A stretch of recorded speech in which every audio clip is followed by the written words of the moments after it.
to your late night talk show wherein we talk about politics, economics, society and cultures, and relations in the international system. This is the Late Night Talks with Joseas and Jerah.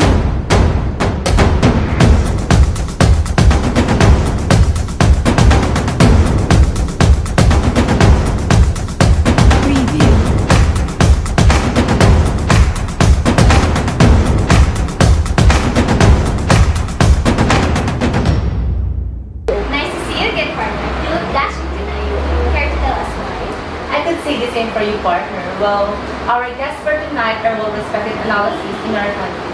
They specialize in the field of diplomatic relations. That exciting! I hope they're lovely people. So what are we waiting for? Let's meet our first guest. With 70 years long diplomatic relationship, Canada has been a very close ally of the Philippines in North America. With her sufficient knowledge about the home of Niagara Falls and maple leaves, surely this lady will satisfy your questions regarding Canada. Let's welcome Miss Rosan Ayala. Welcome to our show, Miss Rosan. It is lovely to meet you in person.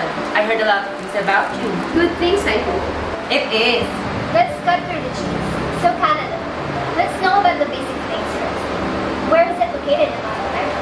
Well, it is located in North America and stretches all the way from Atlantic to the Pacific with Ottawa, Ontario at its capital, with a total landmass of 9,984,670 square kilometers. Canada is the second largest country in the world. Wow! The second largest country in the world. So, how does the government work there?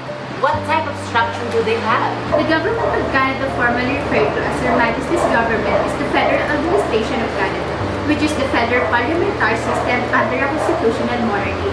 The federal constitutional monarchy was established through the Constitution Act of 1867, which is further outlines the elements of governance in the country. Sounds interesting. It is. The head of state is the monarch and is represented by the Governor-General Davis Johnston, who began in his duties on October 1, 2010. The monarch is Queen Elizabeth II, who took the leadership in 1952, and the head of the government is the Prime Minister, which is taken by the incumbent is Justin Pierre James Trudeau of the Liberal Party, who took office on November 4, 2015. The cabinet is made of the federal ministers who are appointed by the Prime Minister, ordinarily from members of his party in Parliament. Oh! Justin Trudeau. I heard a lot of people are crushing on him, not just because of his looks, but also his skills in the government. Absolutely. I also heard how diverse his cabinet is. I'm sure our viewers would like to know more about the 70 years long relationship of Canada and the Philippines. So, Ms. Rosemary. Formal relations between the Philippines and Canada began in 1949 when Canada established a trade mission to the country. In 1972, the mission was upgraded to a full embassy, and in 2014, Canada ranked as the Philippines' 20th biggest trading partner, 14th export market, and 27th import source. In the same year, the Philippine exports to Canada amounted to $597.57 million. Canada is the country's 8th biggest market for tourism and ranks 4th when it comes to hosting and the most number of overseas Filipinos. So, how do you describe the relationship between Canada and the Philippines? It is strong and close? Or are there disputes? Canada's bilateral relations with the Philippines are strong and friendly and marked by close cooperation in a variety of areas. Canada and the Philippines are partners at the international stage, working together to find solutions to global issues. Are there organizations where the two countries are involved and work together? Canada cooperates with the Philippines as an association of Southeast Asian nation, dialogue partner, and within the ASEAN Regional Forum. The Philippines currently serve as Canada's ASEAN coordinating country. Both countries are active participants in the Asia-Pacific Economic Conference Forum and the World Trade Organization.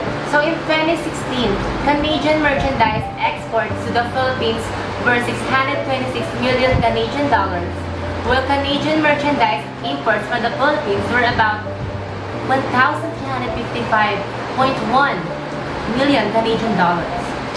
Canada's trade and investment relationship with the Philippines spans many sectors. So what kinds of companies invest in the Philippines? Canadian companies with expertise in information and communication technology, telecoms and fintech, infrastructure, airports, rail, green building, and smart city infrastructure, aerospace and defense, clean tech, water and waterways, waste to energy and renewable energy are in particularly good position to take advantage of new opportunities within these sectors. I also heard Canada and the Philippines also enjoy strong ties in the education sectors with opportunities for partnerships between institutions and student movements. Is it true? Yes, it is. Not only that, but the market of agricultural products in the Philippines continues to be robust, with significant potential for growth within the commodities, processed food and beverages, and health food subsectors, which is significant to Canada as the Canadian companies also invest in the said sector. Canada's Feminist International Assistance Policy. Let's talk about this. What do we have to know about this? It is an assistance programming of Canada in the Philippines. Its ultimate objective is to help the poorest and most vulnerable to enjoy peace and prosperity. Canada recognizes the supporting gender equality and the empowerment of women and girls is the most effective way to achieve this objective. I've read that there are priority themes in this policy. Is it true? If yes, what are you? It's true. These are gender equality and empowerment of women and girls, human dignity, healthcare, nutrition, education and humanitarian assistance, economic growth that works for everyone, environment and climate action, peace and security. But there is the recent news particularly about the garbage of Canada. Current President Rodrigo Duterte made global headlines weeks ago when he threatened to declare war on Canada over some 2,500 tons of trash shipped to Manila in 2030 and 2040. The 103 shipping containers of imported garbage, which came courtesy of a private Canadian business, were labeled as mixed plastic recyclables. But they considered an assorted mix of electronic and household waste, including adult diapers. How does Canada respond to that? Prime Minister Justin Trudeau is now saying that thousand still legal ruling means that Canada could theoretically reclaim the privately owned garbage, which is what Duterte wants. In a statement last week, the Canadian government said that it is strongly committed to collaborating with the government of the Philippines to resolve this issue, but officials have yet to take action. Well, at least that is a progress. I think the Philippines cannot afford to go to war with Canada.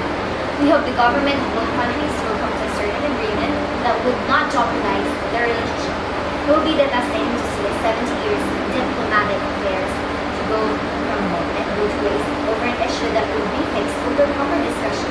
Thank you, Ms. Rosemary. So we're done with Philippines' partner relationship with North America, especially in Canada. Let's know more about South America. He's our next guest. They are not just known to be the World Cup champions, but Brazil is known as a country that the Philippines is close to in South America. Here are Miss Rica Vicedo and Miss Recca Marcellana, our resident analysts, to tell us more about this beautiful country in the South.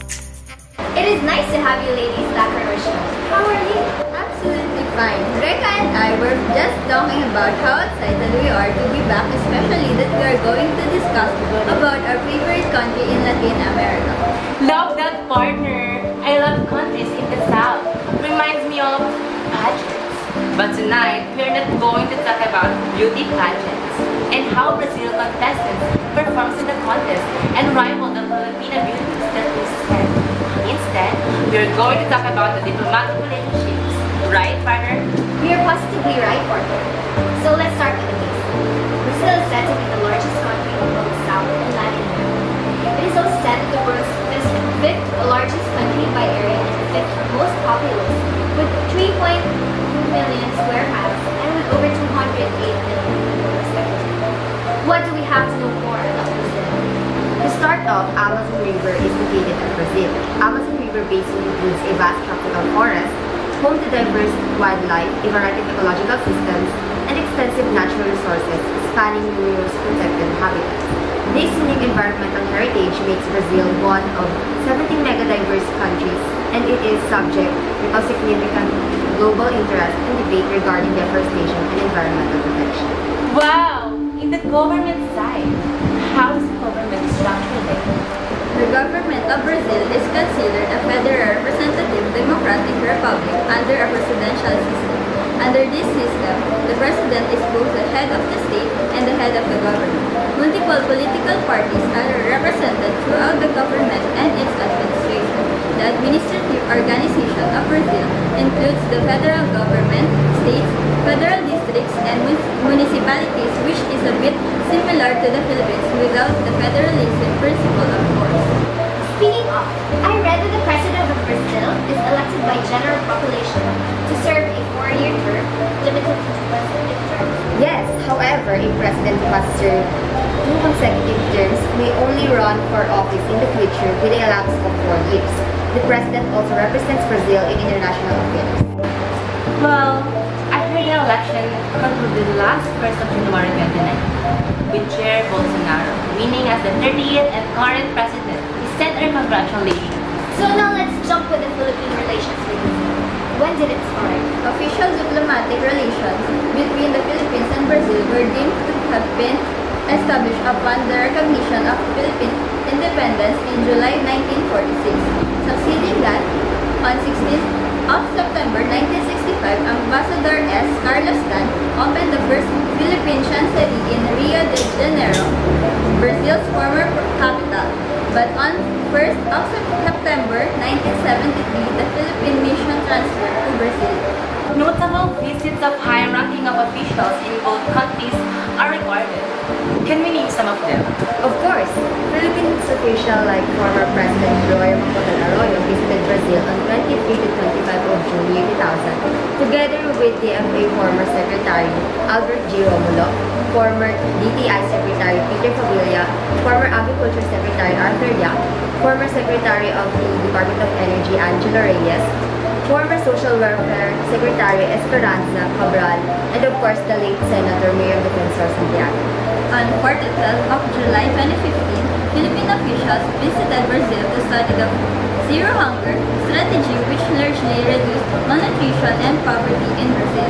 Then Vice President Leni Robredo, then a representative, was part of the delegation. Recently, Agriculture Secretary Emmanuel Pinol was in Brazil on 4 to 7 of December 2017 for a study visit of the Brazilian agriculture. His plan is to import Hirolando cattle from Brazil for at least 5 years, starting with 10,000 heads in 2018 to as high as 250,000 cows in 2022 to boost the Philippine cattle stock and improve its milk production. I have observed that the relationship of Philippines and Brazil revolves around the agricultural sector. Yes, you see, Brazil and the Philippines made their pledge as they signed mutual cooperation agreements in the fields of bioenergy and agriculture.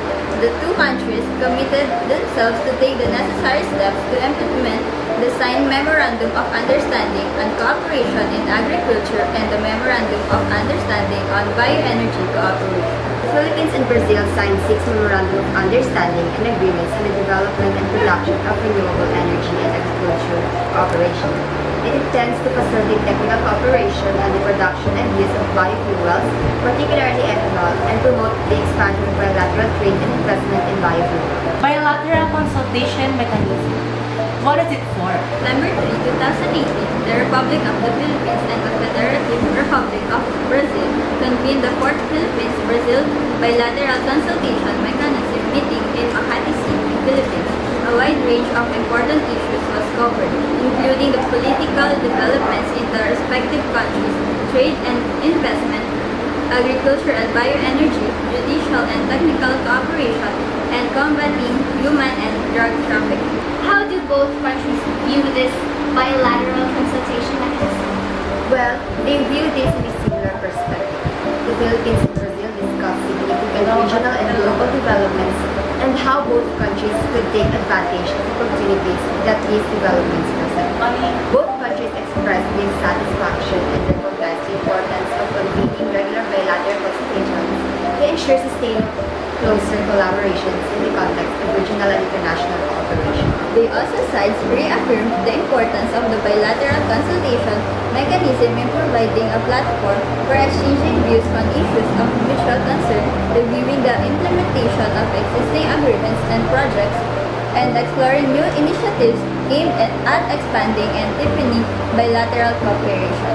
They both even agreed to convene the next bilateral consultation mechanism in Brazil at a mutually convenient date in the near future. Well, thank you for the insightful talk with you ladies. Let's now have our final guest. Roll VTR. Out of 7 countries and territories that are located at the Central America, Panama is one of the countries that Philippines created a close ties with. Not many knew about it, but tonight we will learn more about this magnificent country. Here are our final guests for tonight, Miss Licca Galit and Miss Angelica Rupido. Welcome, ladies. Can I just say that I am excited to talk about Panama. Not many knew that the Philippines has a relationship with Panama, which is strong and close. I could say the same, partner. So for those who don't know where Panama is, where is it exactly? Panama is a country of Central America, located on Isthmus of Panama, the narrow bridge of land that connects North and South America, embracing the isthmus and more than 1,600 islands of its Atlantic and Pacific coasts. The tropical nation is owned as the site of Panama Canal, which cuts through its midsection.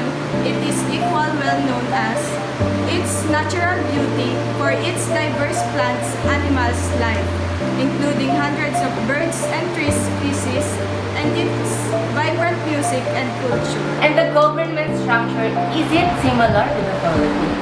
It is in a way, Panama has a constitutional representative democratic system of government with 3 arms of government comprised of executive, legislature, and judiciary. The country had a troubled history including a 1968 coup, which brought in a military dictatorship government to power. However, democracy was restored in 1991 through US-led international interventions. Panama City is the nation capital and is the seat of government with Juan Carlos Berla as the president of country since 2014. There isn't enough information about the relationship of Panama and the Philippines, unlike with the countries in the North America and South. But when did exactly the PH-Panama relationship start? The relationship, September 28, year 1973, relation between Philippines and Panama have always been warm and friendly. A significant number of overseas Filipino workers are engaged as seafarers in vessels carrying the Panamanian flags. The Philippines have a consulate general office in the city of Panama, while the Republic of Panama has an embassy in the city of Makati. Ambassador Rolando Anibal Guevara of Panama views the maritime industry as the strongest link between the Philippines and Panama. In June 2016, a memorandum of agreement on the recognition of certificate was signed between the Panama Maritime Authority and the Philippine Maritime Industry Authority. Filipino seafarers represent 60% of total seafarers on board Panama registered vessels. He added the Filipinos are world-class workers and preferred by global shipping industry for their quality of work and their good command of English language. I heard Latin American countries, Panama included, see Philippines as a gateway to closer trade. Yes, with Filipino seafarers making up around 60% of the manpower of Panamanian registered vessels, there is no denying in that. Guevara said in forum that Philippines will have paved the way for the other Latin American countries in terms of using shipping via the Panama Canal for the movement of goods. Well, I hope Panama and the Philippines will continue to make new agreements between them to maintain their relationship. Thank you, ladies. Can we call back again our 3 guests to join us here? We will have the most talk about segment in our show. This is Fast Talk! So, this is the mechanics. We're going to ask you questions and answer it as fast as you can. Okay. So, first question. What year did Canada brought its garbage to the Philippines? 2013 and 2014. Who is Ambassador of Panama? Ambassador Guevara. Where is Amazon River found? Brazil. Who is the Prime Minister of Canada. Prime Minister Justin Trudeau. True or false? Panama sees Philippines as a gateway to closer ties. What country focuses on biodiversity and agricultural sector? Brazil. That's it for today's episode. We are so thankful for our guests for being on our show. Thank you. We will see you next week for another full of learning. Bye! And good night.